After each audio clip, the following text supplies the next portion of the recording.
Hey guys, hey everyone, welcome back to my little corner of YouTube. My name is mapk underscore Mrs. G, and in case you're joining me for the first time, on my channel I talk about motherhood realities, I do some lifestyle content. I've recently, I think, added like an interest in beauty and makeup and skincare and hair care. I also share a little bit about my life as a lawyer. I've said before that I'm gonna do a story time on my life as a lawyer, so maybe today is the day. So let us get into that.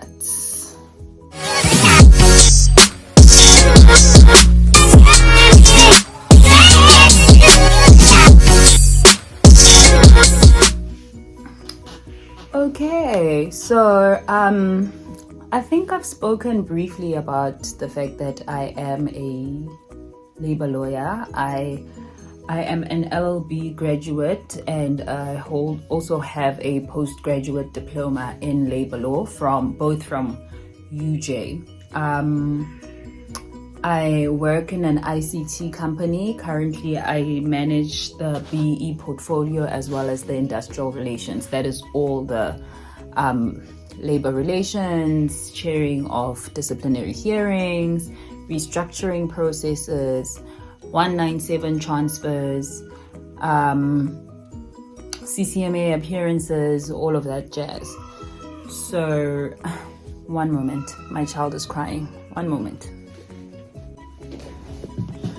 Okay, sorry. I don't even know what I was talking about.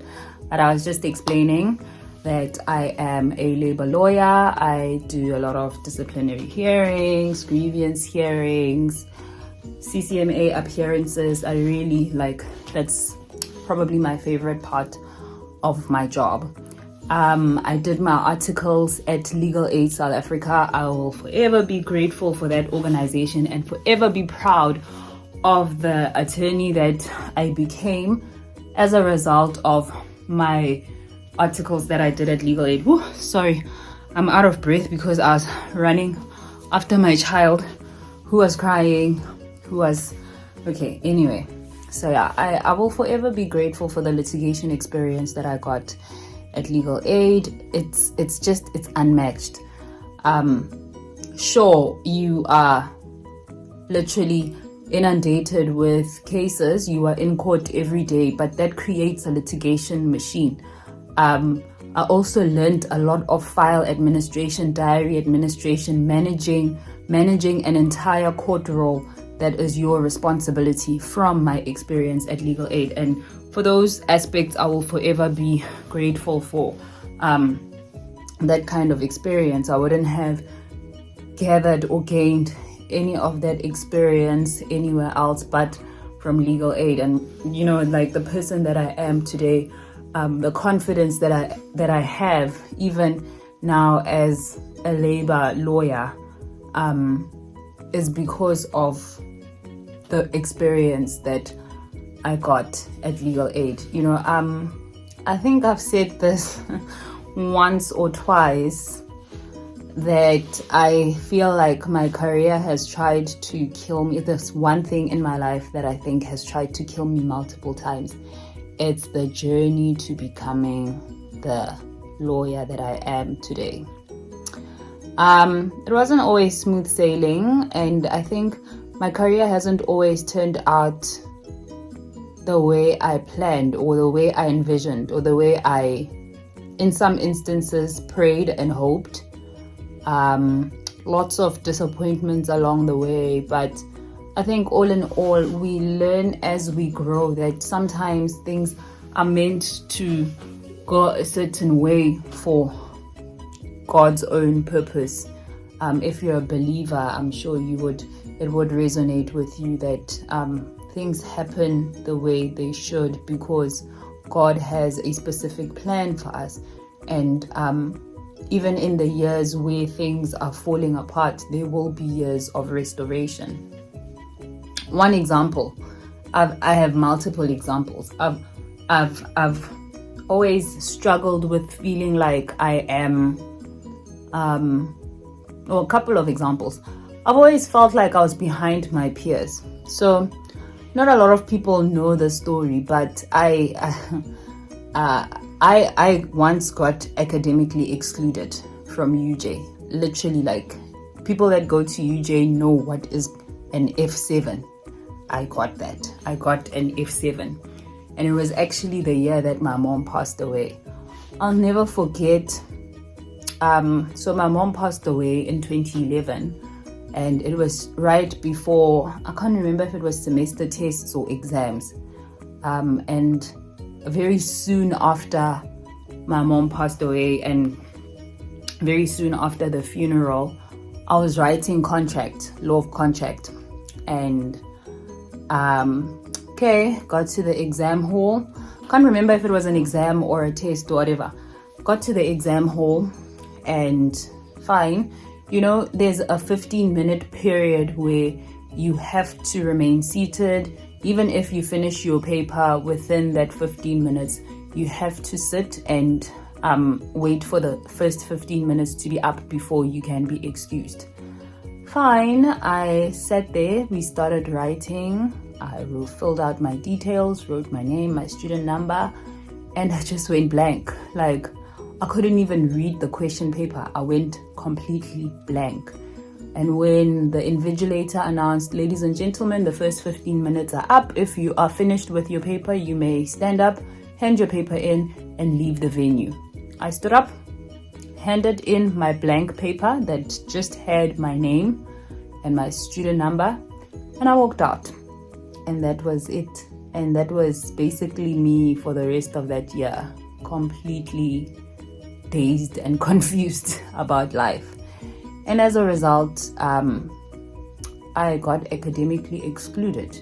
And that was supposed to be, I think that was supposed to be my third year or something, because the year after that, I had to literally cram the subjects I failed in that year, as well as the following year's modules, all in 1 year. And I had to finish all of that in 1 year. I remember because my modules were clashing, I had to attend law of property, the Afrikaans class, because the English class was clashing with Wow, I had to attend the law of property class in Afrikaans because of the clash of my modules, like the ones from the previous year and the ones from the current year that I was attending. And I was sure that I had set myself up for failure. I was very sure that I am not going to make it. I'm definitely not going to make it. And I think I got something like 78% for law of property that year, which was the biggest shocker. I think the biggest victory was finishing my degree the way I finished my degree, especially after having been academically excluded and having to appeal, go through that whole process where you write to the dean, you give reasons why you failed, because you failed basically, and why they should give you an opportunity to try again. And that's like one of the examples where I feel like my career has tried to kill me multiple times. When applying for articles, there I go, applying for a bogus firm in Knysna, only to discover that it's a bogus firm once my bags are packed and I'm about to leave Johannesburg and get on a flight and relocate to Knysna and leave my entire life behind in Joburg, only to realize that that is bogus. I've had very recently something that literally threw my entire life into a tailspin. I had a job offer. Compose myself before I get emotional. So very recently I was supposed to start a job as a not gonna say it, within the Department of Justice. And literally 2 working days before I was set to start, they gave me a call and told me some bogus story about the minister refusing to sign. Anyway, motherhood realities. Someone has stepped into my little corner of YouTube. Come.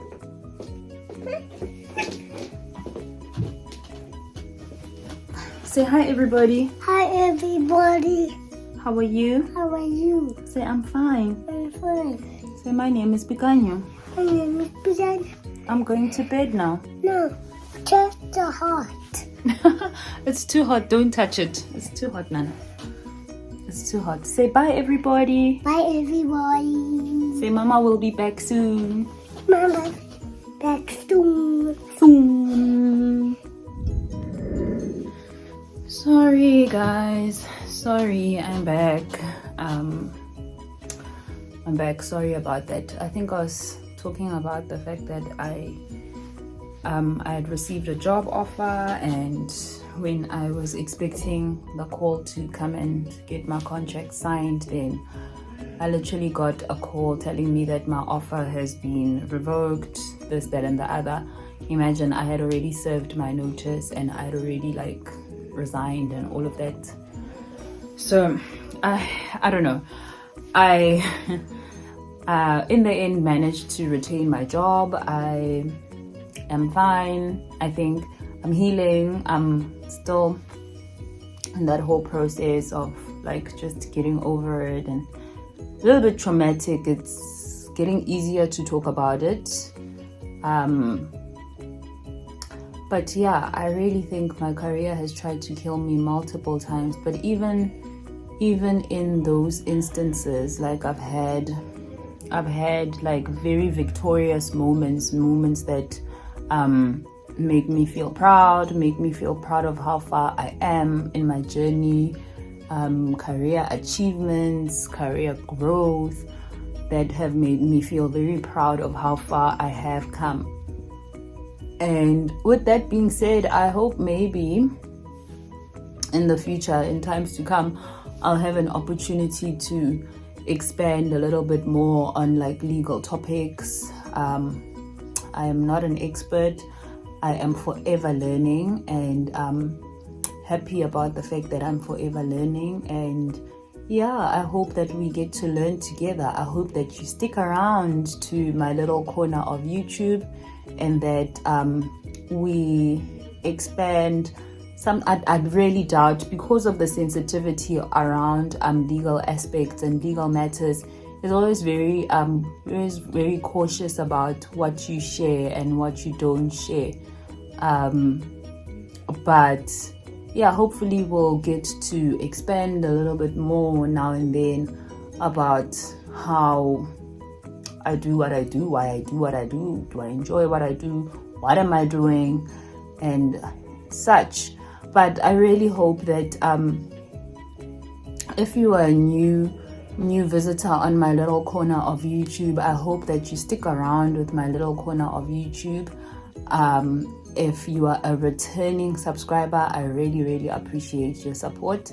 And in any event, whether you're new or whether you're a returning subscriber, I really appreciate your presence, your support.